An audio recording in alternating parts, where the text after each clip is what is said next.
कब हमें आपकी आंखों में मिलेगी पनाह, कोई इसे दिल्लगी समझे या समझे गुनाह। हम तो दीवाना करार हो गए हैं, हम तो दीवाना करार हो गए हैं हम तेरे प्यार में फना।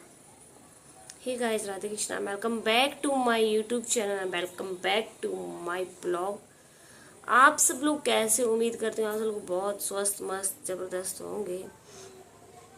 बाकी हम भी ठीक है, लेकिन दोस्तों पता नहीं आज पता क्या हो गया है। ये जो मेरी आंख दिख रही है ना, ये वाली ये कुछ भारी भारी सी लग रही है और सर भी कुछ भारी भारी सा लग रहा है। अब पता नहीं कहीं आई फ्लू का चक्कर तो नहीं है। एक जो मेरी ताई है ना, उनको आई फ्लू हो गया है, लेकिन वो इधर उधर जाते रहती हैं, जबकि आई फ्लू हो गया है तो घर पे ही रहना चाहिए कम से कम 3 दिन तक। तो कल मंदिर में था कीर्तन, तो मैं उनके जस्ट बराबर में ही बैठी हुई थी। मेरा मानना तो दोस्तों देखो ये है कि अगर आप लोगों को आई फ्लू हुआ तो 3 डेज का होता है इसका ज़्यादा असर जो है। तो 3 डेज आप लोग रेस्ट कीजिए आराम से घर पे, ना दूसरे इंसान को परेशान कीजिए, है ना। अब भगवान आई फ्लू ना हो, बस मैं ये सब सोच रही हूँ। बाकी दोस्तों आज संडे, आज हमारी है छुट्टी, तो फटाफट गर्मी इतनी हो रही है कि पूछो ही मत। बहुत ज़्यादा दोस्तों गर्मी हो रही है, बहुत ज़्यादा दोस्तों गर्मी हो रही है, बहुत ही ज़्यादा।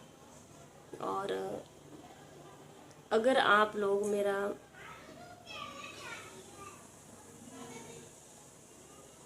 वीडियो पसंद करते हो तो ज़रूर लाइक कीजिए, चैनल को सब्सक्राइब कर लीजिए। आज का पूरा दिन का रूटीन कैसा रहेगा आपको पता चलता रहेगा। तो फिलहाल आज है सैटरडे संडे। बाकी मैं आप लोगों से एक चीज़ शेयर करना चाहती हूँ। हाँ, मैंने वो शेयर नहीं की कल, ये कुछ ऐसा हुआ था, क्योंकि यहाँ पे होता रहता है। मेरी राधा जी और कान्हा जी कुछ ना कुछ तो करते ही रहते हैं। तो आज मैं फर्स्ट टाइम आप लोगों से शेयर कर रही हूँ इस चीज़ को। कुछ मतलब बहुत अच्छा सा हुआ है। बस मतलब मैं आप लोगों से क्या बताऊँ, बहुत ही अच्छा सा हुआ है, बस कुछ हुआ है। तो भाई फटाफट मैं सोच रहा था राधा जी को आज आलू के परांठे खिला देती हूँ, क्योंकि आज है ना छुट्टी। तो चलिए बनाते फटाफट आलू के परांठे और आप भी खा लीजिए।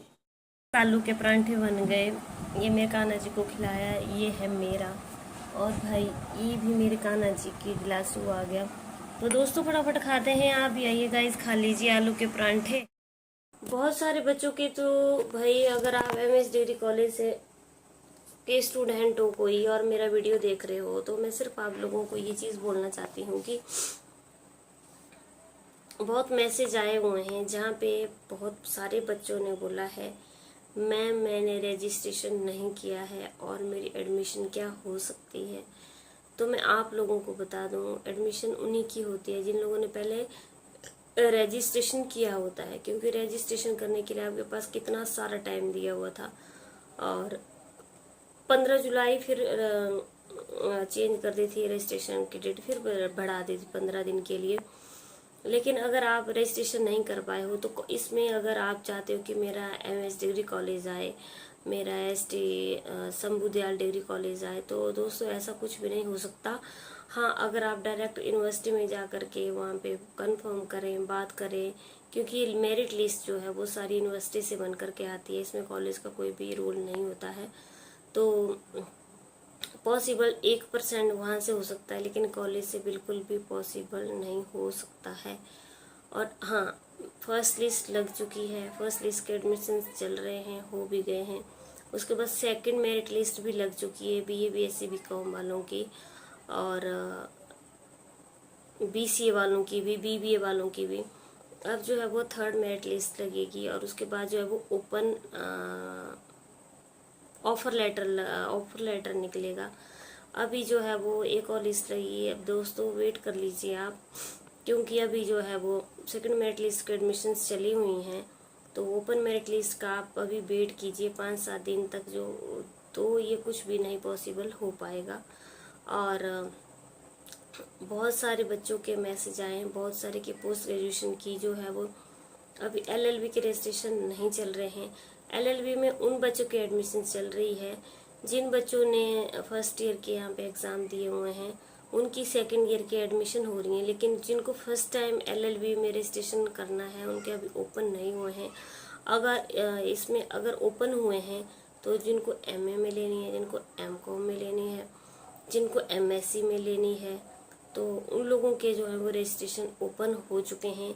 वो सारे स्टूडेंट जो हैं वो अप्लाई कर रहे हैं। अगर आप लोगों ने अप्लाई भी नहीं किया है तो हाँ, आप ज़रूर रजिस्ट्रेशन के लिए अप्लाई कर लीजिए। उसके बाद जो है वो आपको एकदम मेरिट लिस्ट लगेगी, और मेरिट लिस्ट लगने के बाद ही आपके जो है वो एडमिशन्स होंगे। और एक मैसेज आया था कि 59% पे मेरी की एडमिशन पॉसिबल हो पाएगी। तो मैं आप लोगों को सिर्फ और सिर्फ एक चीज़ बोलना चाहती हूँ कि ये सारी चीज़ें यूनिवर्सिटी के ऊपर डिपेंड करती हैं कि कितनी हाई परसेंटेज आती है, कितनी लो परसेंटेज आती है। हाँ, ये हो सकता है कि अगर मान लो आपके जो है वो 59% है और आपका नंबर नहीं आया है, लेकिन जिसके 50% है उसका नंबर आ गया है, तो आप जो है वो कॉलेज में जा कर के बात कर सकते हैं। क्योंकि ऐसा ही दोस्तों मैं आप लोगों को बताऊं कि सेकंड मेरिट लिस्ट में हुआ था, उन बच्चों के जो थे वो उनका लिस्ट में नाम नहीं आया था, तो बच्चों ने काफ़ी ऑब्जेक्शन किया था। तो सेकंड मेरिट लिस्ट जो है ना वो निकल चुकी थी, मतलब आउट हो गई थी, लेकिन पीछे से यूनिवर्सिटी वालों ने सारी सेकंड मेरिट लिस्ट जो है वो कैंसिल कर दी, ताकि सारे बच्चों का नाम आए और किसी के साथ भी जो है वो कोई मिसबिहेव ना हो। तो इस वजह से जो है ना वो पूरी की पूरी मेरिट लिस्ट कैंसिल कर दी थी। अगर आप लोगों ने मेरे चैनल को सब्सक्राइब किया होगा तो आप लोगों ने देखा होगा कि मैंने सेकंड मेरिट लिस्ट का वीडियो अपलोड करके लगाया था, लेकिन उसके बाद मैंने बता दिया था कि ये जो है वो ये गलत लगी हुई है। उसके बाद फिर आपकी जो है वो सेकंड मेरिट लिस्ट लगी, क्योंकि यूनिवर्सिटी से ये जो है वो कैंसिल हो गई है। तो अब देखिए कितनी जो है वो मेरिट हाई जाती है और कितनी जो है वो लो जाती है। तो ये आपको ये चीज़ें आने वाले टाइम में ही दोस्तों पता चलेंगी। तो अगर आप लोग एमएस डिग्री कॉलेज से नहीं हो और अगर आप बाहर से हो तो आप एलएलबी में एडमिशन्स लेना चाहते हो तो अभी कोई प्रॉब्लम नहीं है, आप ले सकते हो आराम से। लेकिन जब आगे से यूनिवर्सिटी जो है रजिस्ट्रेशन ओपन कर देगी, ये चीज़ें उसी वक्त हो पाएंगी। तो अभी आप थोड़ा वेट कर लीजिए 2-4 दिन का, उसके बाद जो है वो एकदम रजिस्ट्रेशन ओपन होंगे तो आप जो है वो उसमें रजिस्ट्रेशन कर पाएंगे और आपका लिस्ट में नंबर आ जाता है, तो फिर आप आराम से जो है वो एलएलबी कर पाओगे।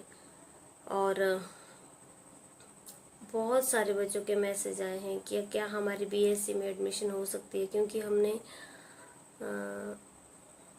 बीएससी में जो है वो रजिस्ट्रेशन नहीं किया है। तो मैं आप लोगों को एक चीज़ बता देना चाहती हूँ कि अगर आपने रजिस्ट्रेशन नहीं किया है तो बिना रजिस्ट्रेशन के तो आप फॉर्म बिल्कुल फिल कर ही नहीं पाओगे। तो ये पॉसिबल नहीं है। अगर रजिस्ट्रेशन नहीं किया तो आपके पास सिर्फ और सिर्फ एक ही रास्ता बचता है कि एक बार आप जाकर के कॉलेज में कंफर्म कीजिए और फिर उसके बाद यूनिवर्सिटी में जाकर डायरेक्ट आप वहाँ पे बात कीजिए, तब आपको पॉसिबल हो पाएगा अगर यूनिवर्सिटी वाले चाहेंगे तो। और बहुत सारे मैसेज आए होंगे ओपन मेरिट लिस्ट कब लगेगी। तो दोस्तों ओपन मेरिट लिस्ट जब ये सारी मेरिट लिस्टें ख़त्म हो जाएंगी लगने के बाद, उसके बाद जो है वो ओपन मेरिट लिस्ट निकलेगी, तब आपकी ओपन मेरिट लिस्ट लगेगी। अभी जो है वो आपकी सेकंड मेरिट लिस्ट निकली, उसके बाद आपकी थर्ड मेरिट लिस्ट निकलती है, उसके बाद ही जो है ना ओपन मेरिट लिस्ट निकलती है। तो जिन बच्चों का नहीं आया है वो टेंशन मत लीजिए। अभी जो है वो आपके पास अभी ऑफर लेटर भी निकलेगा और आपके पास 1-2 मौके हैं, एक मेरिट लिस्ट और निकलेगी, ओपन मेरिट लिस्ट भी निकलेगी और फिजिकल एजुकेशन वालों की भी जो है वो लग जाएगी। आप थोड़ा वेट कीजिए, जैसे लगती है मैं अपलोड कर दूंगी। मेरे चैनल को दोस्तों सब्सक्राइब नहीं किया ज़रूर सब्सक्राइब कीजिए। मेरे चैनल का नाम SH1 ब्लॉगर हिमाचल वाली है। सब्सक्राइब करने के बाद बेल बटन को दबा के ऑल पे क्लिक ज़रूर करना। आपको मैं वैसे तो मेरे डेली लाइफ स्टाइल के ब्लॉग होते हैं, लेकिन मैं MS डिग्री कॉलेज से रिलेटेड, ST शंभू-दयाल डिग्री कॉलेज से रिलेटेड, CCS यूनिवर्सिटी से रिलेटेड जानकारी आप लोगों के लिए डालते रहते हूँ ताकि आपको कोई जो परेशानी ना हो। तो चलिए आज के वीडियो को यहीं पे ख़त्म करते हैं। कल की वीडियो में आप लोगों से फिर से मुलाकात होती है। तब तक के लिए राधे श्याम, खाटू श्याम की जय।